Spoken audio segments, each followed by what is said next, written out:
Assalamu alaikum students. Welcome to today's lecture on fundamental plasma properties. In this lecture, we begin the real physical foundation of plasma physics. In the first introductory lecture, we have discussed the scope and relevance of space plasma physics. Today, we move one step deeper and ask a more basic question: what exactly makes an ionized medium behave as plasma? This is very important question because not every ionized gas is automatically a plasma. A true plasma has certain special properties such as collective behavior, shielding of electric fields, and neutral oscillatory response. These ideas are central not only to space plasma physics but also to laboratory astrophysical and fusion plasmas. So, this lecture gives us the language and physical criteria that we will use again and again in later topics. These are the learning objectives. By the end of this lecture, you should be able to explain quasi-neutrality, understand Debye shielding and Debye length, state the main plasma criteria, explain plasma frequency, and distinguish plasma from an ordinary ionized gas. These are not just definitions to memorize. Each of these concepts tells us something deep about how plasma behaves.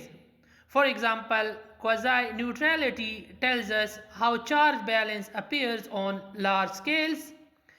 Debye shielding explains why plasma can remain effectively neutral even though it is made up of charged particles. Plasma criteria tells us when an ionized medium is truly a plasma, and plasma frequency tells us how quickly a plasma can respond to a disturbance. The course book shown here is the basic space plasma physics by Bohm, John, and Triomen, which is one of the standard introductory texts for this subject and form a basis of this lecture. Here we introduces one of the most fundamental ideas in plasma physics, the quasi-neutrality. A plasma contains positive and negative charges, but in most situations the numbers of these charges are almost equal within a sufficiently large region. Because of this, the plasma appears electrically neutral on large scale, and that is why we call it quasi-neutral. The word quasi means almost or approximately, not exactly. A plasma is required to be perfectly neutral at every microscopic point. Small local charge imbalances can and do appear, but the important point is that plasma has an internal ability to respond very quickly to reduce those imbalances. Here the figure can help us visualize this idea. Although individual positive and negative particles are mixed throughout the volume, the overall medium does not look like a strongly charged object. So, when we say plasma is quasi-neutral, we mean that charge separation may exist locally for short distances or time, but on a larger scale, the plasma maintains near neutrality. Here we explain why the charged particles in a plasma must be sufficiently free. Plasma is not simply a collection of charges, it is a medium in which those charges can move and respond dynamically to electric and magnetic fields. If the particles are too tightly bound to nearby neighbors, then they cannot move independently enough to show the plasma behavior. The key idea is that the random thermal motion or the thermal energy of the particles must be greater than the electrostatic binding effect of the neighboring charges. In other words, thermal agitation must be strong enough to prevent the particles from remaining locally trapped. Here the figure shows particles moving in many directions, which is a good visual reminder that free motion is essential. Only when particles are sufficiently free can the medium conduct electricity, support collective oscillations, and respond to electromagnetic forces. So this really tells us that plasma behavior begins when charged particles are no longer locked in local binding and become dynamically mobile. Here we highlight one of the important distinctions between plasma and ordinary particle system. Plasma is collective medium. That means plasma does not behave merely as a sum of independent particles. Instead, the motion of many particles become linked through self-consistent electric and magnetic fields. If one region of plasma is disturbed, that disturbance can influence particles elsewhere, as illustrated in the figure. On the left, a disturbance is introduced, and on the right, many surrounding particles respond. So that response is not local only, it spreads through the medium, and that is collective behavior. In ordinary gases, collisions are often the main mechanism particles influence each other. In plasmas, long-range electromagnetic interaction plays a much more important role. This collective nature is why plasma can support waves, instabilities, shielding, and long scale organized motion. So if one need to remember only one special property of plasma, that should be that plasma is not just ionized matter, it is a collectively interacting medium. Here we introduce the concept of Debye shielding, which is one of the classic and defining properties of plasma. Suppose we place a charged particle into a plasma. Because plasma contains many mobile charges, the surrounding particles do not remain randomly arranged. Instead, opposite charges are attracted towards the inserted charge, while like charges are pushed away. As a result, the original electric field becomes progressively weaker with distance. This rearrangement of surrounding charges is called Debye shielding. The figure shown is helpful because it shows how the plasma organizes itself around a charged object. The plasma does not allow the electric field of one charge to extend infinitely as it would in empty space. Instead, the field gets screened. Physically, that is the reason plasma can remain quasi-neutral on larger scale, even though it is made up of freely moving charged particles. So Debye shielding is really the plasma's self-protection mechanism against large-scale charge imbalance. Now we move from the physical picture of shielding to its mathematical description. For an isolated charge in vacuum, the electrostatic potential is the Coulomb potential, which decreases as 1 over the distance, or 1 over r as shown.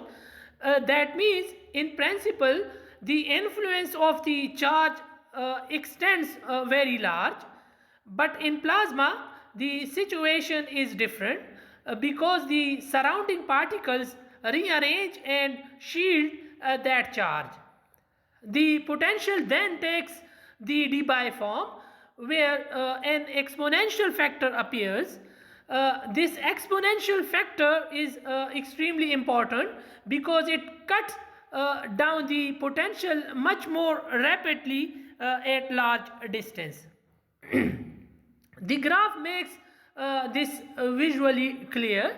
The dash Coulomb curve decreases slowly while the Debye curve falls much faster beyond the characteristic scale labeled as lambda d. So one can say that plasma modifies the very shape of the electric potential. In vacuum, a field remains long range. In plasma, fields are screened. That difference is fundamental. How one can define the Debye length? One of the most important length scales in plasma physics. The Debye length tells us over what distance electric potentials are effectively screened in the plasma. If we go further, then roughly this distance from a charge, its electric influence becomes strongly reduced because of shielding. The equations also tells us how this length depends on physical parameters. If electron temperature increases, Debye length becomes larger. This makes sense physically because hotter electrons move more rigorously and are harder to confine into a compact shielding cloud. On the other hand, if electron density increases, Debye length becomes smaller. That also makes sense because more nearby charges are available to build up the shielding more efficiently. So temperature tends to spread the shielding cloud while density tends to tighten it. The figure gives a conceptual interpretations of Debye length from different perspective, and that is very useful. So one can understand Debye length as a balanced scale between thermal spreading and electrostatic restoration. Here we present the first plasma criterion. The Debye length must be much smaller than the system size. This condition may look simple, but its meaning is very deep. A plasma can show collective shielding only if the system is physically large enough for that shielding to develop. If the system size is comparable to or smaller than the Debye length, then there is simply not enough room for a proper shielding cloud to form. In that case, the medium behaves more like an ordinary ionized gas than a true plasma. The figure shown captures this visually by showing the shielding region inside a much larger system. So the first plasma criterion is really a scale requirement. It tells us that plasma behavior is not just about ionization, it is about whether the medium is large enough relative to its shielding scale to support collective electromagnetic structures. Now, here we are showing the second plasma criterion through the plasma parameter, usually denoted by this capital lambda. Physically, this parameter represents the number of particles inside a Debye sphere. The condition lambda must be greater than 1 means that many particles must exist within the shielding region. Why is that important? Because shielding is a collective effect. If only a few particles were present inside a Debye sphere, then the plasma would not behave as a smooth collective medium. Instead, individual particle effect would dominate. The figure shows many Debye sized regions fitting inside a system and many particles occupying each one. This makes clear that plasma is a statistical many particle system. So the second criterion tells us that plasma behavior requires not only an adequate system size but also enough particles in the shielding volume to make collective behavior meaningful. In simple words, plasma must be crowded enough within a Debye sphere for the shielding concept to be valid. Here we introduce the electron plasma frequency, which is the natural oscillation frequency of electrons in plasma. Imagine that electrons are displaced slightly relative to the ions background. Because ions are much heavier, they do not move as quickly. This creates a charge separation and therefore an electric restoring force. These electrons then accelerate back towards their equilibrium position, but because they have inertia, they do not simply stop at equilibrium. They overshoot and the motion becomes oscillatory. This is exactly the physical origin of plasma oscillation. The figure shows electron displaced against a relatively fixed ion background and also includes a sinusoidal oscillation. So one can understand that plasma frequency is not an arbitrary definition. It emerges from a basic restoring process inside the plasma. Also, since this formula depends on electron density, denser plasmas oscillate faster. That means plasma frequency tells us how quickly a plasma can respond to an electrical disturbance. Now, using that concept of plasma frequency as discussed on the previous slide, here we give the third plasma criterion, which becomes important especially in partially ionized plasmas. The idea is that collective electron oscillations must happen before collisions with neutrals destroy that motion. The criterion says that the product of electron plasma frequency and the average time between electron neutral collisions must be much greater than 1. Physically, that means that plasma must be able to complete its characteristic oscillatory response before collision interfere too strongly. The figure compares oscillation time and the collision time, which is exactly how one can think about it. If collisions happens too often, the electrons are continually interrupted and forced into equilibrium with the neutral gas. Then the medium stops behaving like a plasma and starts behaving more like an ordinary collisional gas. So the third criterion tells us that plasma behavior also depends on time scales, not only on length scales and the particle numbers. Here we are showing a useful summary of the three essential plasma criteria in one visual framework. The first condition, lambda d much less than L, tells us that shielding can form because the system is large enough. The second condition, lambda d much greater than 1 tells us that many particles are present within the Debye sphere. So collective behavior is meaningful. The third condition, omega Pe times tau of n much greater than 1, tells us that collisions do not destroy the plasma response before oscillations can occur.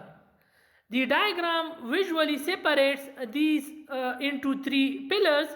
The first one is shielding, the second one is collective behavior, and the third one is collisional survival of the response. So one can say that a true plasma is defined by more than just ionization.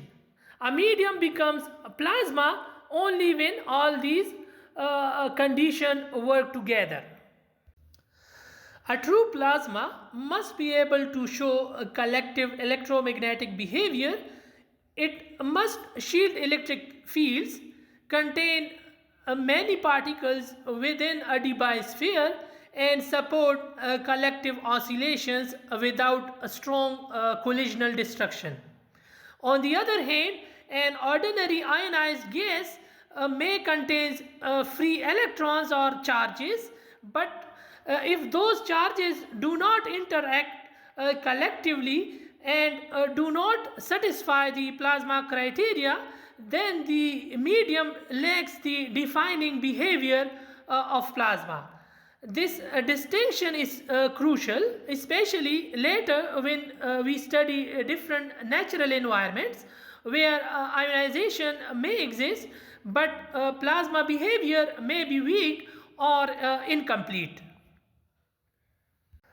Now, to summarize the main ideas what we have built throughout the lecture, plasma is nearly electrically neutral on a large scale, which is the idea of quasi-neutrality. Debye shielding explains how the plasma suppresses the long-range influence of individual charges. Debye length gives the characteristic shielding scale.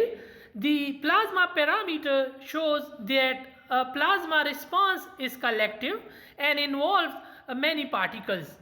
Plasma frequency describes the natural oscillatory response of electrons, and finally the plasma criteria together tells us when an ionized medium truly qualifies as a plasma. By this point, we should clearly see that the plasma physics begins when charged particles becomes free, collective, and dynamically self-organize through electromagnetic interaction. Now, the assignment is designed to make you think both conceptually and mathematically. The first question checks your understanding of quasi-neutrality and why it matters for collective behavior. The second question links the mathematical forms of Coulomb's and Debye potentials with the physical idea of shielding. The third question asks you to derive Debye length, which is important because derivation help you to see where the formula comes from and what assumptions are involved. The fourth question does the same for electron plasma frequency, and the last question gives numerical applications allowing you to calculate the Debye length for a given density and temperature, and then to test the first plasma criterion. And yes, that's all for today. Thank you.